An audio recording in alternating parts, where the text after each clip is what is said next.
On the topmost terrace of Oriel Academy stood a long, low building of stone and glass.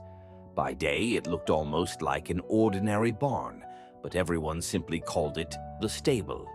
Inside, it was louder than any classroom. A young thunderlion gave a sharp bark from its stall. A moonstag answered with a soft roar that shook dust from the beams. Night sea sparrows creep along the rafters, then crawl down the posts to steal grain from the buckets. A phoenix curled in its nest of ash blinked at them, and at the far end a crystal hive of spell bees hummed, each glowing cell a tiny lantern. These were not prisoners. Each stall was a carefully designed habitat, warm caves for lava wolves, cool pools for mist otters, hanging roosts instead of a cage for shy-winged cats. Some pens opened into pocket worlds, others were simple and functional, just straw and shade.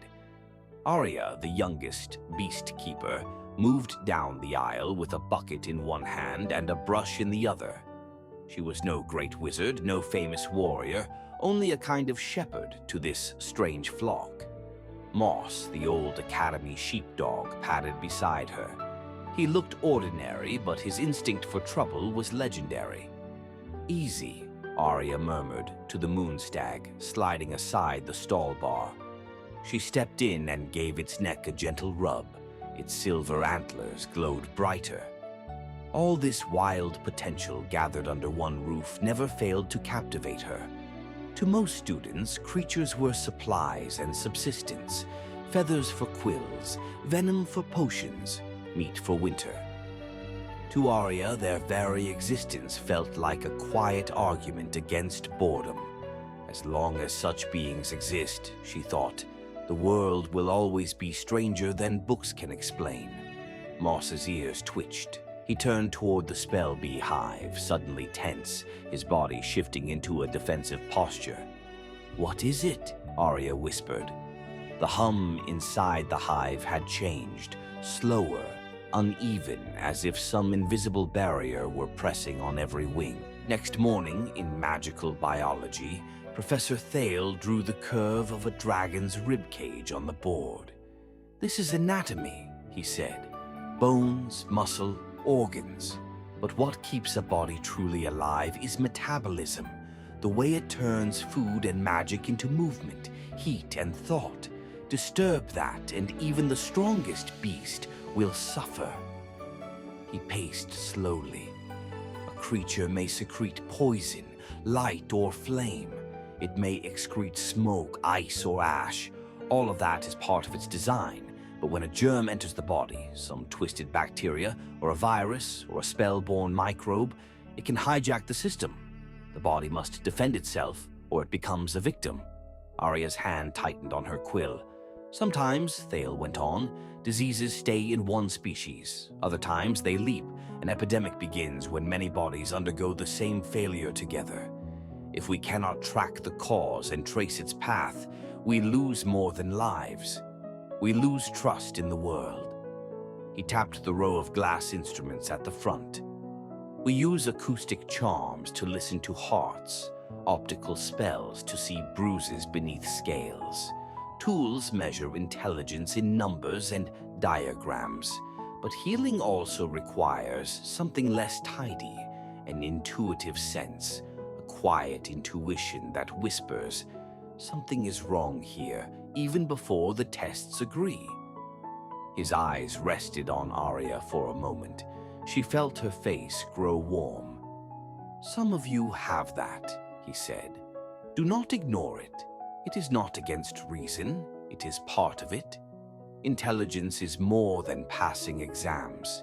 It is being sensitive to small changes, flexible enough to change your mind, and brave enough to act." When class ended, Arya stepped into the corridor and almost tripped over Moss. The sheepdog was not allowed in the academic wing, but there he was, blocking her path. "You're supposed to be in the stable," she told him. Moss stared up at her, then turned toward the stairs that led back to the terrace, tail low. Her intuition stirred. Something up there was going wrong. That night, the stable felt wrong the instant Arya opened the door. Usually, the darkness was full of life, a lazy bark, a half-dreamed roar, the shuffle of hooves and wings. Magic beasts were often nocturnal, restless under the moon. Tonight, the air sounded hollow. The thunder lion lay with its head on its paws, eyes dull. The moonstag's antlers were dim. The phoenix sat half-buried in ash, unnaturally dormant, as if it had slid into hibernation weeks too early. Even the spell bees moved slowly, their hive no longer a bright cluster, but a dim, uneven glow. Arya moved from stall to stall, Moss close at her heels, his instinct keeping him pressed tight to her leg. Water bowls were full, charms were intact, every door bar and latch where it should be. Everything looked functional, but the creatures were clearly vulnerable. In the yard behind the stable, a living hedge of thorns whispered as the wind passed. A row of travel cages stood ready there for market days. Tonight, most were empty, but one, which had held a glass lizard that afternoon, swung open. Arya's skin prickled. She turned back toward the hive. High on a beam above it, something small and dark clung to the wood.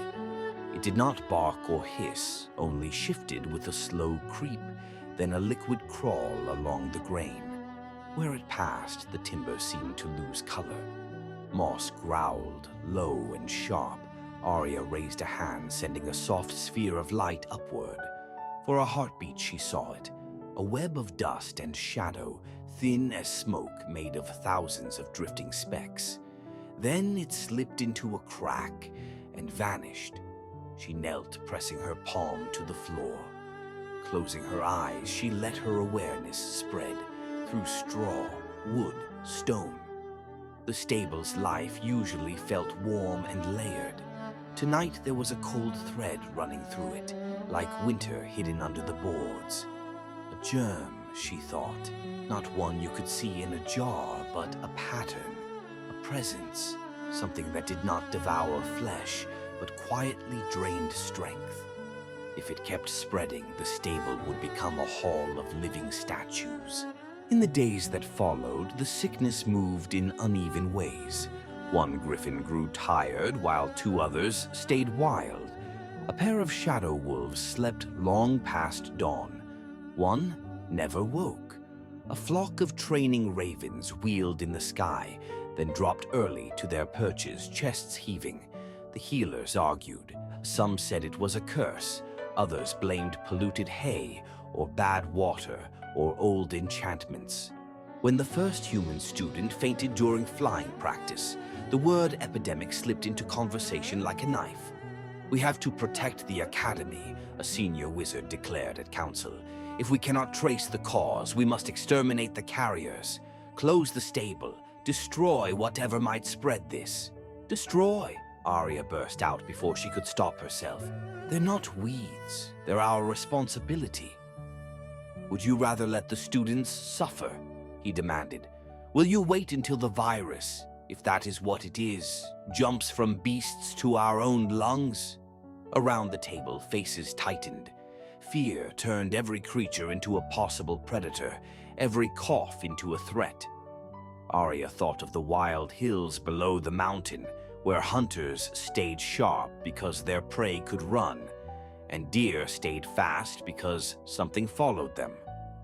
Both could become victims when the balance broke.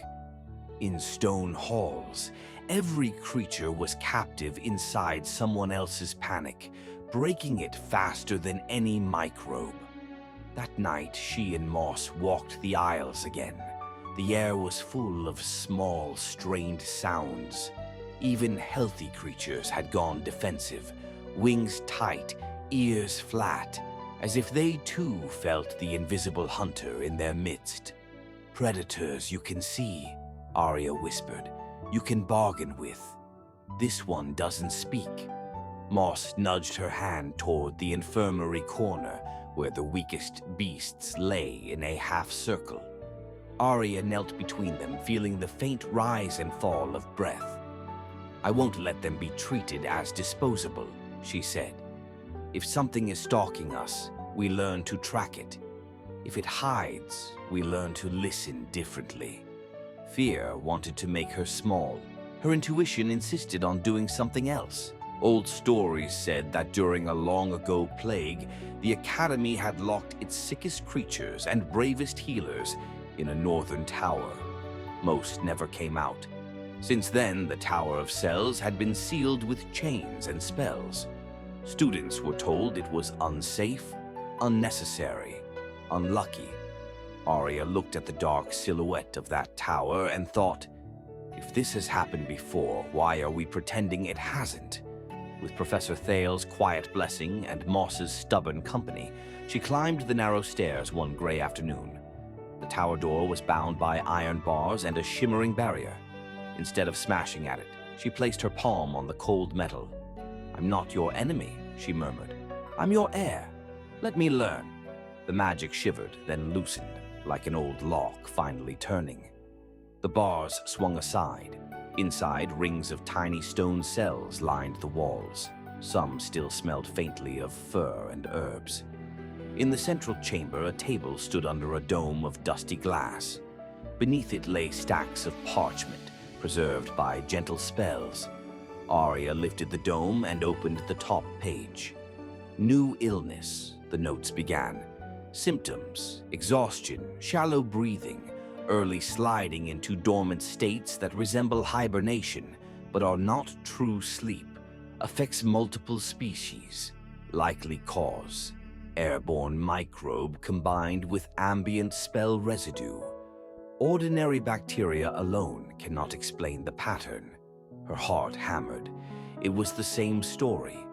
Further pages described attempts: strengthening metabolism using acoustic charms to vibrate sluggish tissues, optical spells to watch how the sickness moved through veins, and enchantment pathways. Most experiments failed. A few helped. One line had been circled 3 times. "Do not treat nature as an enemy to tame completely. Those who try to tame nature by scrubbing it bare leave bodies too clean to resist anything. Balance, not purity, is our ally." At the very end, in a different hand, one sentence glowed with a fading spell. "We cannot cage every danger," it read. "We can teach bodies and minds to remember how to defend themselves." Arya folded the pages carefully. "We're not the first to face this," she told Moss, "but maybe we can be the first to listen properly." Back in the stable, Arya turned the tower notes into action. Instead of hunting the invisible germ directly, she worked to wake each creature's own defenses. She brewed mild tonics that nudged metabolism instead of shocking it, coaxing bodies to secrete what they needed and excrete what they did not. She used soft acoustic pulses to stir weak lungs, faint optical patterns to remind tired eyes of dawn. She changed routines, rotated which creatures shared air, let some alternate between indoor stalls and the open yard to keep their instincts alert. She refused to stack beasts like supplies. Every decision assumed that intelligence lived in their bodies as well as in her books. The work was slow. Many animals still suffered. Some died. Each loss cut her like a blade. Yet she began to see patterns shift. The phoenix coughed and released a cone of smoke that actually smelled of spice again. The thunder lion, once barely moving, managed a hoarse bark when she entered. Spell bee dance patterns grew more complex, no longer the dull loops of sick workers. Professor Thale helped where he could, arguing with the council whenever they pushed to close the stable or exterminate high-risk species. "If we erase every unknown," he told them, "we erase the very thing we came here to study." One evening, Arya sat between a recovering griffin and a sleepy moon stag, Moss's head on her knee. She was too tired to stand, but she could feel the creatures around her breathing more deeply. "Maybe this is what it means to be a keeper," she said softly. "Not to tame everything until it is harmless. Not to build a cage around the world. just to stand here and help it remember its own strength. Moss sighed, content as if he agreed. Spring returned with quiet confidence. Snow melted from the upper roofs. Birds built messy nests on every ledge the groundskeeper wished they wouldn't. The academy pretended it had never been afraid. The stable remembered. The thunder lion now roared just for the pleasure of hearing itself. The moonstag's antlers shone like ice in sunlight. The phoenix burst into flame and returned in a storm of ash, stronger than before. The spell beehive thrummed so loudly at dusk that students from the dormitory balconies came to listen. Arya walked the aisle with Moss trotting ahead, no longer stiff with worry, just alert. She still checked every stall bar, every water bucket, every faint change in breathing. But the work felt less like a desperate battle and more like a long conversation. Some of the council still grumbled. They would have preferred a world where every threat could be locked in a single tower cell forever. A world where nothing wild could slip past their rules. A world, Arya thought, where life reduced itself to bare subsistence, safe, controlled, but hardly worth defending. Instead, the world outside the academy walls went on being messy. Predators hunted, prey ran. New germs appeared, old ones faded. Existence stayed risky. Existence stayed real. One evening, she leaned on the stable door, watching the sky darken over the distant city. Torchlight flickered there, dogs barked, someone sang off-key. Up here, a griffin shook straw from its mane, and the sheepdog at her foot thumped his tail. "I can't protect everything," she told Moss. "I can't cure every sickness or stop every storm." He looked up at her, eyes steady. "But I can be a good shepherd to what's in front of me," she went on. "I can listen when my intuition whispers. I can refuse to treat every shadow as an excuse to wipe things out. I can choose not to exterminate what I don't yet understand." She scratched behind his ear. Maybe that's enough. Somewhere behind them, the phoenix gave a satisfied little roar. The thunder lion answered with a playful bark. The stable's voices rose and mingled, a rough, imperfect choir that proved one simple fact.